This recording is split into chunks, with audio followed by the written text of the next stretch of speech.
একটি ছোট্ট ব্রাজিলিয়ান ছেলে যার পায়ে ছিল স্বপ্ন আর চোখে ছিল দারিদ্র পেরিয়ে আলো ছোঁয়ার জেদ। সেখান থেকে শুরু হয় নেইমার জুনিয়রের গল্প। সান্তোসের মাঠে প্রথম বল ছোঁয়ার দিন কেউ ভাবেনি এই ছেলেটি একদিন হয়ে উঠবে কোটি মানুষের আবেগ। কিন্তু প্রতিভার সঙ্গে সঙ্গে তার কাঁধে চেপে বসেছিল কষ্ট, লড়াই আর না বলা যন্ত্রণা। ক্যারিয়ারের শুরু থেকেই নেইমার শুধু প্রতিপক্ষের সঙ্গে লড়েনি, লড়েছে ইনজুরির সঙ্গে, লড়েছে ট্রল আর বিদ্রূপের সঙ্গে। বার্সেলোনায় থাকাকালীন সাফল্যের আলো যেমন পেয়েছে, তেমনি পিএসজিতে এসে পেয়েছে একের পর এক আঘাত। শরীরের আঘাতের চেয়েও বেশি ছিল মনের ক্ষত। বড় ম্যাচের আগে ইনজুরি, স্বপ্নের মঞ্চে অনুপস্থিতি, বিশ্বকাপের রাতে কান্না, সবই যেন তার ভাগ্যে লেখা ছিল।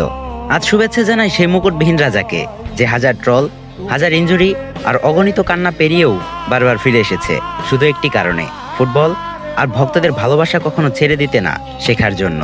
শুভ জন্মদিন নেইমার জুনিয়র।